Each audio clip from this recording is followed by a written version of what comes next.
Tonight, sentenced. A Peace Region man pleads guilty to sexual interference. Wanted. Fort St. John RCMP looking for Justin Radcliffe. And under control. Crews get a hold of a wildfire near Charlie Lake.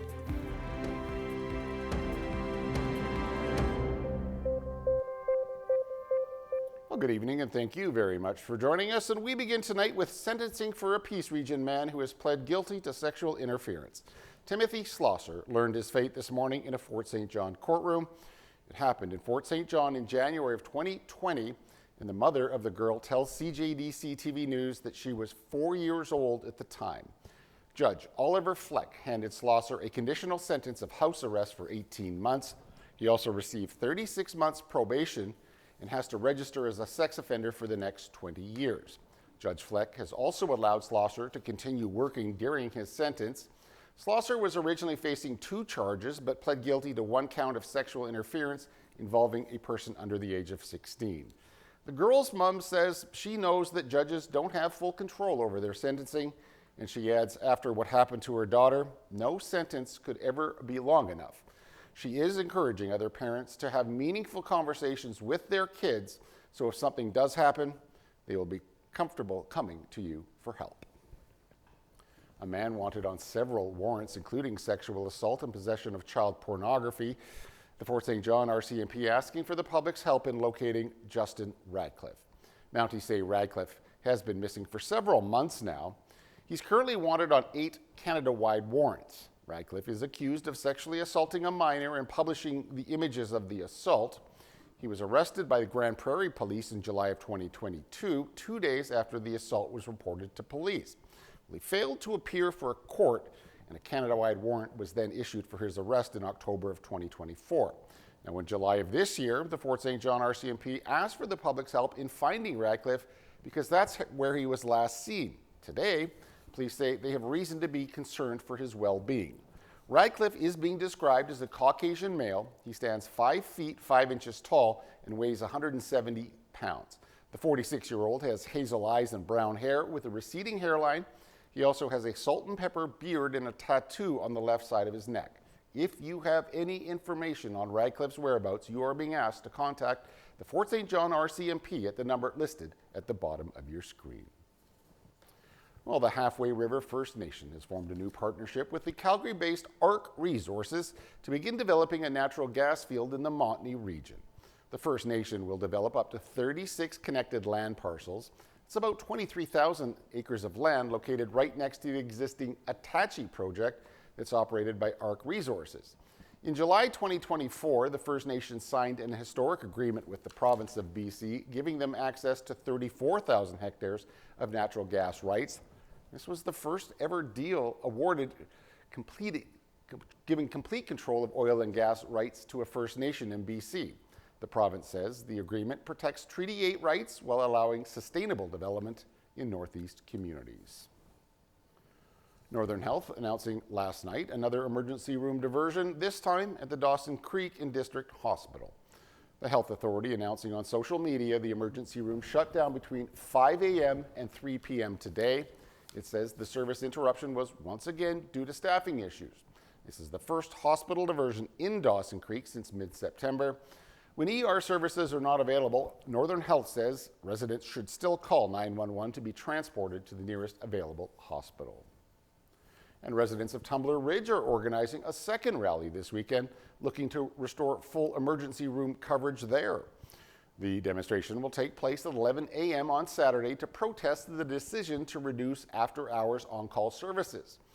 It'll be held on the front steps of the Tumbler Ridge Town Hall. The first rally was held before a meeting with Northern Health officials on September 7th. Since changes were implemented, the community has vocally expressed its displeasure. Northern Health has since pivoted, saying changes are temporary, adding they want to make further adjustments. And according to the BC Centre for Disease Control, Northern Health is closing in on 200 measles cases so far this year. The BC CDC has confirmed 3 new cases across the province in its latest update, and it says all 3 were reported here in Northeast BC. Health officials say Northern Health now has 199 confirmed cases this year, 2 of which are currently active. Province-wide, it brings the total count to 271 for 2025. Health officials continue to say that immunization is the best way to fight the measles. Now, the BC Wildfire Service says a small wildfire northwest of Fort St. John is now under control. The wildfire was discovered Thursday. The service says the half-acre fire is not expected to grow outside its current perimeter. It's located approximately 7 kilometers northwest of Charlie Lake. The Wildfire Service suspects the fire was human-caused. Well, today is the deadline for the Canadian Food Inspection Agency to respond to the Supreme Court in the case of 400 ostriches set to be culled in British Columbia. Authorities have been trying to take that step following an avian flu outbreak. The farm's owner have pushed back, and the country's top court is now deciding whether it should weigh in. Lower courts have said the cull should be able to proceed. MLAs are heading back to Victoria as the fall session of the BC legislature resumes on Monday. And House Leader Mike Farnworth says the NDP government plans to pass 18 bills in the fall session. He says the focus will be growing the economy, protecting health care, and dealing with affordability and good governance issues. Farnsworth adds the government will not bring back elements of a bill in response to American tariffs. The plan had been spurred criticism over its powers that it would have given the government to revise BC laws and regulations through orders in council. The opening day of the fall session is expected to coincide with a rally by striking members of the BC General Employees Union. And the BC GEU has escalated strike action once again today as nearly 900 more public service workers walking off the job. And that brings the total number of striking employees to more than 17,000 across British Columbia. The latest escalation includes more than 20 additional liquor and cannabis stores. As walking off the job, frontline staff from ministries such as Environment and Parks, Children and Family Development, and Waterland and Resource Stewardship. Union leaders say these jobs are critical to communities and the economy, and they warn job action will keep growing until the province returns to the bargaining table with what they call a serious wage offer. The union is demanding a 4% wage increase per year for 2 years. The province has countered with 2% annually plus targeted adjustments, which governments describe as a 5% package overall. The talks broke down earlier this week, with the strike now entering its 6th week. Pressure is on both sides to reach a deal. Today, Canada Post tabled new offers to its striking workers after Ottawa said it's planning reforms at the financially strapped service. The federal government says Canada Post will undergo job cuts and slash a number of services. Those include daily mail delivery and closing offices in some rural areas while moving almost all addresses to community mailboxes. Today's offer includes more than a 13% wage increase over 4 years. It's similar to terms offered back in May, but Canada Post removed a signing bonus, citing a worsening financial picture. We're just under a month away from rolling our clocks back by 1 hour to standard time, but there's a new push to take another look at the practice. Liberal Member of Parliament Marie-France Lalonde is set to put forward a private member's bill to have a pan-Canadian conference decide on a set time that we would stick to year-round. In 2029, British Columbia passed legislation to switch to permanent daylight savings. However, the change would only happen if and when Washington State, Oregon, and California do the same. The Prime Minister is gearing up for another trip to Washington. Mark Carney is preparing to meet with U.S. President Donald Trump next week, with CTV News learning some movement is expected on steel and aluminum tariffs. Abigail Beeman reports. Why don't you just join our country? You become 51, become the 51st state. It will be Mark Carney's second White House visit since becoming Prime Minister in a deja vu era of 51st state remarks. As long as this continued reference to the 51st state remains foremost in the president's mind, this is not an atmosphere that is going to make these type of negotiations easy. And it's something that absolutely enrages Canadians. The Prime Minister has been tight-lipped lately about any progress with the president, his office not always saying when they've spoken. Have you talked to Donald Trump recently? Yes. What'd he say? But next week's visit will aim to keep trying to get a deal on punishing American tariffs, as both countries also launch consultations for the upcoming review of CUSMA.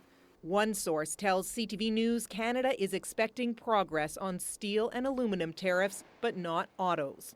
In a rare public update, the top minister on the Canada-U.S. file told a Senate committee this week he's hopeful there can be a separate deal ahead of CUSMA. I'm hoping we can get progress before the review process formally engages, but time will tell us if my optimism is misplaced. The embassy is abuzz, Canadian embassy is abuzz with visits and people reaching out and meetings. But maybe I think Mark Carney knows that sometimes the principal has to get into the room to close the deal. And I'm hoping that Mark Carney's trip to Washington to meet with President Trump will be about a deal and not just more conversation. In addition to LeBlanc, the foreign affairs and industry ministers will be joining the Prime Minister on his trip to D.C. Abigail Beeman, CTV News, Ottawa. There were instances of foreign interference in Canada's last federal election, that according to a new report from the Canadian government.